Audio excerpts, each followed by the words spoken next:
Good afternoon students, स्वागत है आप सभी का साइंस की क्लास में। जैसा कि आपको पता ही हमने पिछले वीडियो में बात की थी चैप्टर नंबर 6 जो कि आपका उत्तक वाला चैप्टर है, और इस चैप्टर को हम आज कंटिन्यू करने जा रहे हैं। देखिएगा, पिछले वीडियो में हमने बात की थी उत्तकों को दो प्रमुख वर्गों में विभाजित किया गया। पहले को हमने नाम दिया विभुजोत्तकी उत्तक और दूसरे वाले को कहा जाता है स्थायी उत्तक। विभुजोत्तकी उत्तक और दूसरा वाला आपका आता है स्थायी उत्तक। ये जो दोनों उत्तक हैं, ये दोनों उत्तक प्रमुख रूप से हर एक पादप में पाए जाते हैं। पहले बात करते हैं विभुजोत्तकी उत्तक की। देखिएगा, एक डायग्राम से कोशिश करते हैं समझने की कि किस प्रकार से विभुजोत्तकी उत्तक की व्यवस्था होती है पादप में और कार्य क्या किया जाएगा।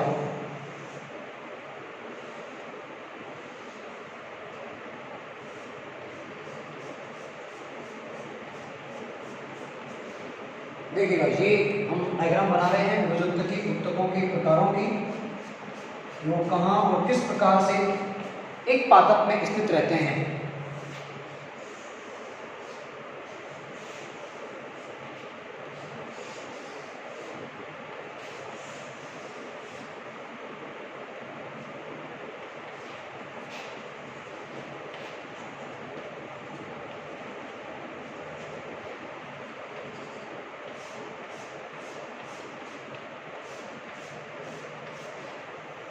देखिए, यहाँ जो हम बात कर रहे हैं विभुजोत्तकी उत्तकों की, उनके प्रकारों की भी यहाँ हम चर्चा करने वाले हैं। देखिए, यहाँ पर जो उत्तक आपको दिख रहा है, ये यहाँ पर भी 1 नंबर है, यहाँ पर भी 1 नंबर है, दोनों एक ही हैं। और 1 नंबर हम नाम दे रहे हैं शीर्ष विभुजोत्तक, यानी विभुजोत्तकी उत्तक का जो पहला प्रकार है उसको कहा जाता है शीर्ष विभुजोत्तक, जो कि पादप के मूल और तने के शीर्ष पर पाया जाता है। देखिए, ये मान लीजिए भाग है सबसे भूमिगत वाला, तो इसको मान लीजिए हमने कहा मूल शीर्ष, जो सबसे भूमिगत भाग है। इसी तरह से जो ऊपर वाला भाग है इसको हमने कहा प्रारोह शीर्ष। ये आपका हो गया है प्रारोह शीर्ष। तो इन दोनों शीर्षों में, चाहे मूल का शीर्ष है या प्रारोह का शीर्ष है, उन दोनों भागों में जो विभुजोत्तक उत्तक होगा उसको नाम दिया जाता है शीर्ष विभुजोत्तक। और देखिएगा, हमने कहा था कि विभुजोत्तकी उत्तक वे होते हैं जिनमें विभाजन की अद्भुत क्षमता पाई जाती है, तो यहाँ पर भी ऐसा ही है। शीर्ष भागों में जो विभुजोत्तकी उत्तक है अत्यधिक विभाजन की क्रिया द्वारा इन दोनों भागों की सर्वाधिक लंबाई करवाने में हेल्प करता है। मतलब मूल शीर्ष आपका नीचे वाला भाग और स्तंभ शीर्ष की जो वृद्धि होती है वो वाकई में देखा अगर जाए तो शीर्ष विभुजोत्तक के कारण ही होती है। फिर दूसरा विभुजोत्तक आप देख रहे हैं, ये वाला जो है इसको हम कहते हैं अंतर्वेशी विभुजोत्तक। इसका नाम आता है अंतर्वेशी विभुजोत्तक।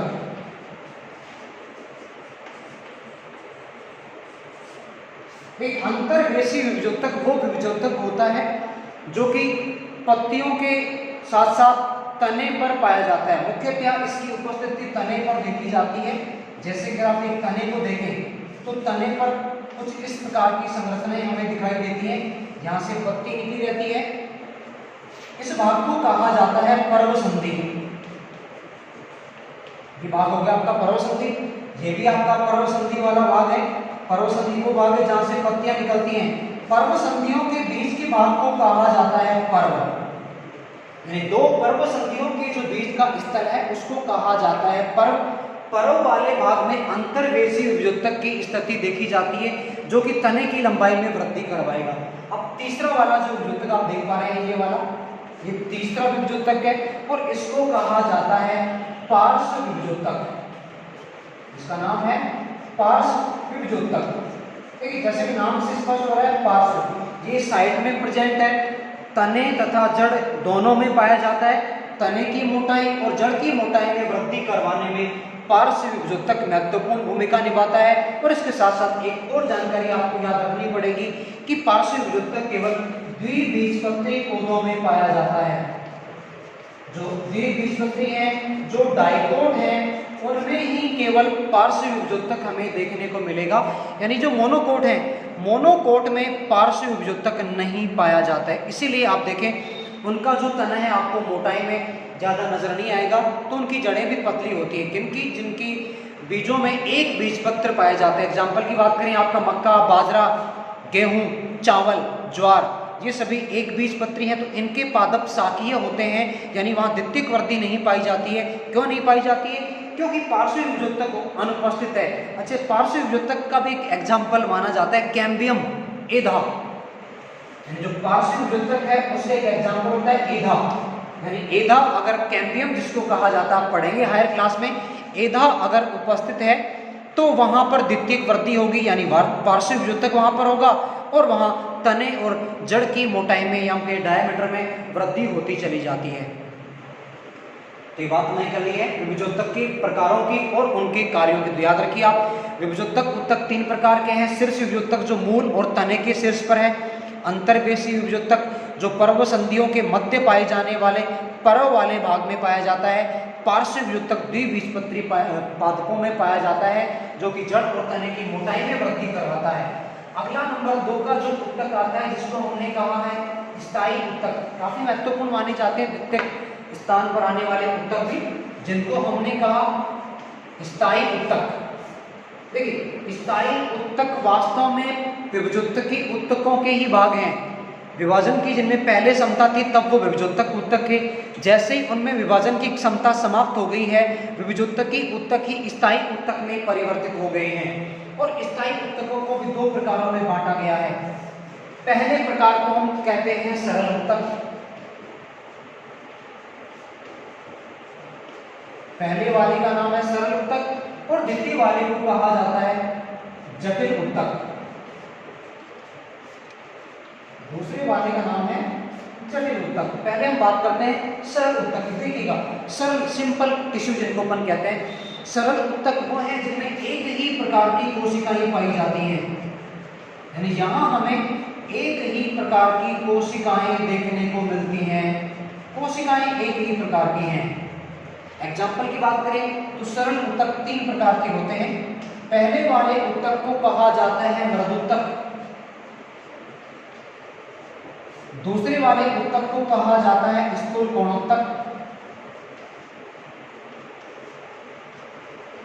और तीसरे वाले उत्तक को कहा जाता है दृढ़ोत्तक।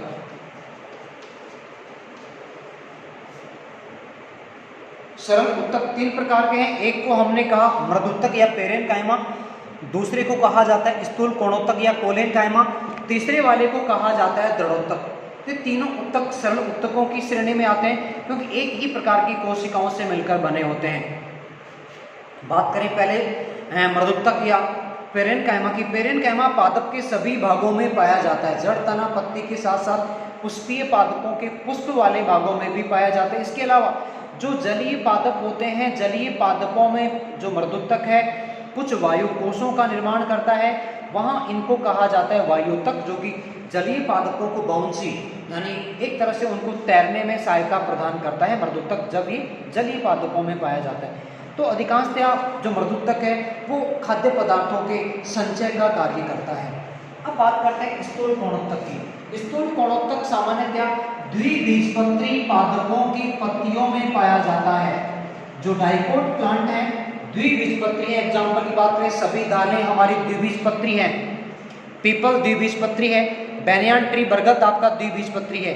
तो सभी द्विबीजपत्री पादपों में स्थूल कोणोत्तक पाया जाता है, जो पत्तियों को यांत्रिक सामर्थ्य या यांत्रिक सहायता प्रदान करने का कार्य करता है। अंतिम और तीसरा उत्तक जिसको हमने कहा दृढ़ोत्तक, जैसे नाम से स्पष्ट हो रहा है दृढ़ता प्रदान करता है। यानी ये उत्तक उन पादप भागों में पाया जाता है जो कठोर होते हैं। जैसे हम बात करें अमरूद के बीज, साथ साथ अनार के बीजों की बात कर सकते हैं। तो जिन बीजों में कठोरता पाई जाती है, पादप के जिन भागों में हार्डनेस पाई जाती है, रिजिडिटी पाई जाती है, इसका मतलब वहाँ हमें स्थूल कोणोत्तक दृढ़ोत्तक देखने को मिलता है। दृढ़ोत्तक 2 प्रकार के हैं, ये 2 प्रकार के हैं। एक को कहा जाता है फाइबर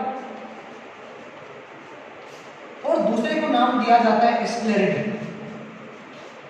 फाइबर और स्क्लेरिड, फाइबर से रेशे बनाए जाते हैं। जैसे कुछ पादपों के फ्लोएम वाले भाग से रेशे प्राप्त की जाती है। जैसे हम बात करें जो आपका कुछ रस्सियों में काम आने वाले पादप हैं, जैसे हम बात करें जूट, पटसन, जूट और पटसन है, ये फ्लोएम वाले भाग से प्राप्त की जाते हैं और इनके फ्लोएम वाले भाग को फाइबर बनाने के काम में लिया जाता है। रस्सियाँ इनसे बनाई जाती हैं क्योंकि इनमें भी दृढ़ोत्तक पाया जाता है और दृढ़ोत्तक होने की वजह से जो रस्सियाँ जूट पटसन से बनाई जाती हैं आप देखते हैं काफ़ी मजबूत होती हैं क्योंकि दृढ़ता लिए हुई होती हैं। स्क्लेरिड की बात करें तो बीज जो हम कह रहे हैं, बीजों में जो दृढ़ता होती है वो स्क्लेरिड नामक दृढ़ोत्तक के कारण ही होती है।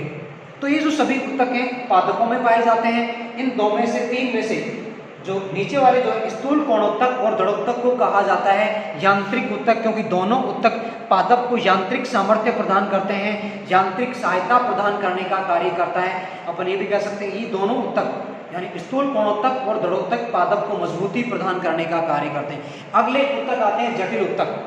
जटिल उत्तक वो उत्तक हैं जिनमें एक से अधिक प्रकार की कोशिकाएं पाई जाती हैं और इनके दो ही प्रमुख प्रकार पाए जाते हैं। पहले को कहा जाता है जाइलम और दूसरे वाले को नाम दिया जाता है फ्लोएम।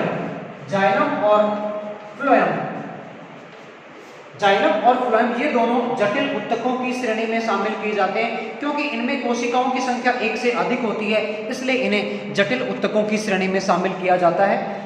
इनकी डिटेल हम कल के वीडियो में डिस्कस करेंगे। तो आज के लिए इतना ही। Thank you so much.